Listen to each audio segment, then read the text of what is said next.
Hello everyone. In this video we are going to be looking at 7 common mistakes to avoid during CA and CMA professional exams. Let's begin.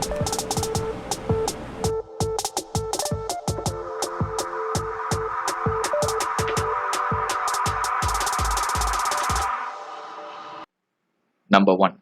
Improper time management. Time management is very important in professional exams. We may all have heard students usually say that the paper was very lengthy, or they have attempted only 70 to 80%, or they have not been able to complete the paper entirely. Why is this important? Because the lesser the marks that you attempt, even lesser will be the marks that you score. So it's always advisable to attempt 100% of the paper. For this, I will recommend 2 measures. Number 1. For every 50 minutes in the exam, try to complete at least 30% of the marks, so that by the end of 150 minutes or 2.5 hours, you would have completed at least 90%, and in the balance 30 minutes, you can easily complete the 10% as well as revise your paper. Number 2. We get our question papers 15 minutes ahead of the answer sheet. In this time, decide on the questions that you will attempt and the question you will leave in choice, as well as the order in which you will be attempting the questions.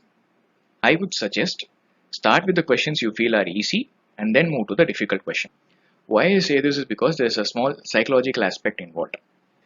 If we start with the difficult question and in the middle we get stuck, we would end up wasting our time, our confidence level will go down, and we will become nervous and may even forget the answer for those questions which we thought were easy. So this will affect the overall marks that we end up scoring. On the other hand, if we start with easier question and we complete at least 2 or 3 easier questions before we move to the difficult question, even if we get stuck, we would have already completed those easier questions and those marks would not be affected by this. So it's always recommended to start with the easier question and then move to the difficult questions. Next.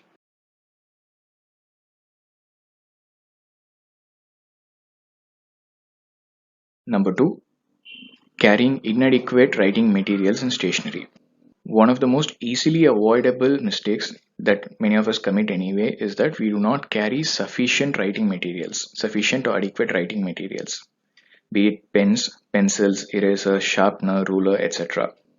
Why this is important is because in the middle of the exam, while you're writing in a flow, if suddenly your pen stops writing or you do not have a pencil or eraser, your momentum gets affected.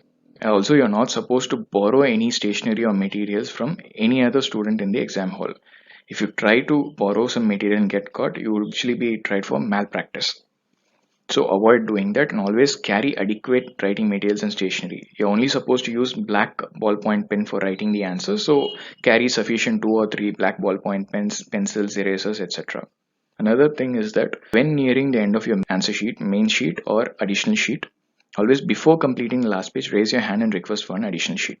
This is so because it takes some time for the invigilator also to get the additional sheet ready, have it signed and then provide it to you.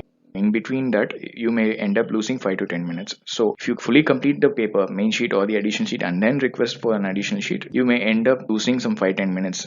And every minute in exam is precious. So to avoid that, always request for an additional sheet beforehand. Next.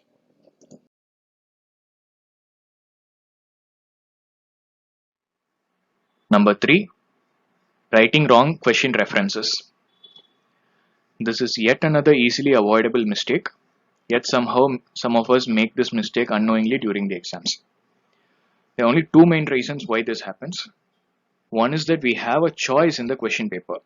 That is, out of 7 questions, we are only required to answer 6 questions. The first question being compulsory and 5 out of the remaining 6 questions. So when that happens, when you skip a question, we may inadvertently reference the question that which we have skipped instead of the question which we are actually answering in the answer sheet.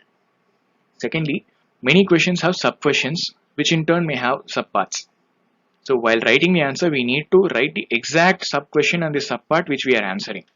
Any mistake on our part and we will end up losing marks.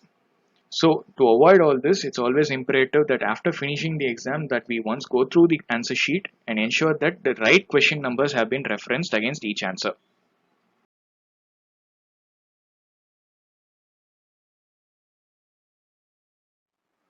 Number 4. Quoting wrong section numbers or case laws. This is relevant for papers like auditing, law, and tax papers, where you're required to explain the provisions of any particular section, or you have to give a conclusion to a case study based on an existing judicial precedent.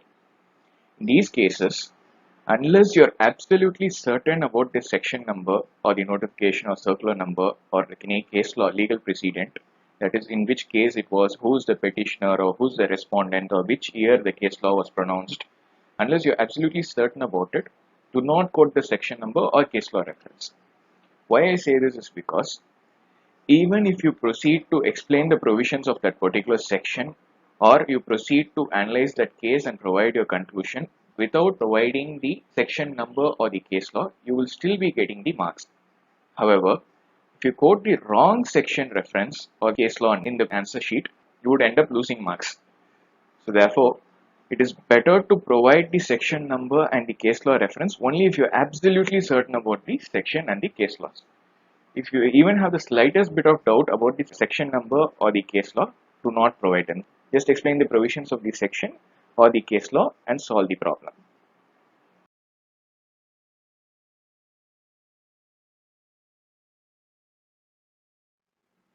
Number 5.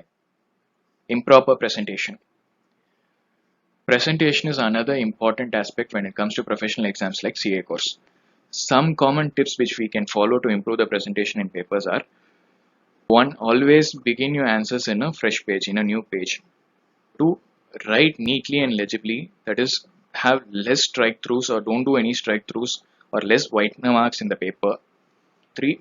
Complete sentences where you begin them, that is, when you're writing a sentence in a line, don't put some arrow mark to some other portion of the paper and write the remainder of the sentence, or don't have too many insertions or inclusions in between the sentences. 4. Answer all parts of a question continuously. Do not answer one subpart of a question and then answer some other question and then the remainder subparts of the same question later in somewhere else in your answer sheet. Do not do that. Maintain continuity. When you're answering a question, answer all subparts continuously so that the entire answer for that question remains in one place. And always present your answers in a concise manner in the form of a summary, in form of bullet points. Do not write essay type answers. So always try to summarize wherever possible, tabulate wherever possible, provide subheadings, side headings, give adequate spacing. So take care of all these aspects and present your answer neatly and legibly, and you're sure to make a good presentation and get good marks.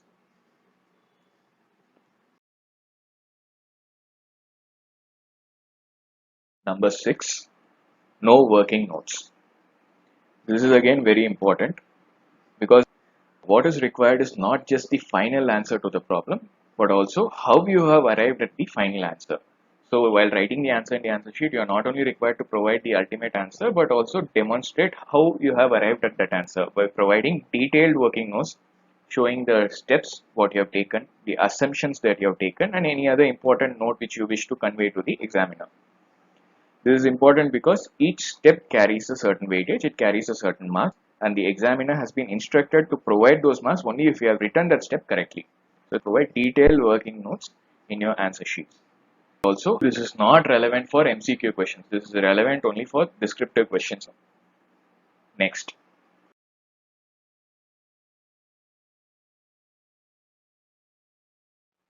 Last but not the least, number 7, arithmetical errors.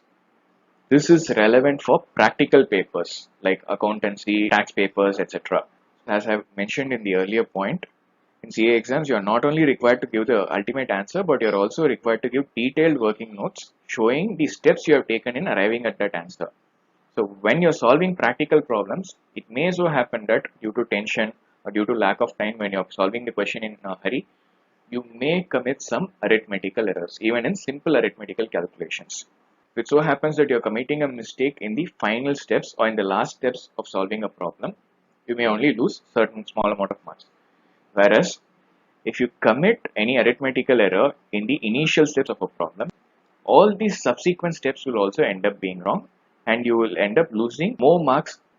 So to avoid this, always use a calculator to perform even the simple calculations and ensure that your answer is accurate. Thank you for watching the video and wish you all the very best for your exams.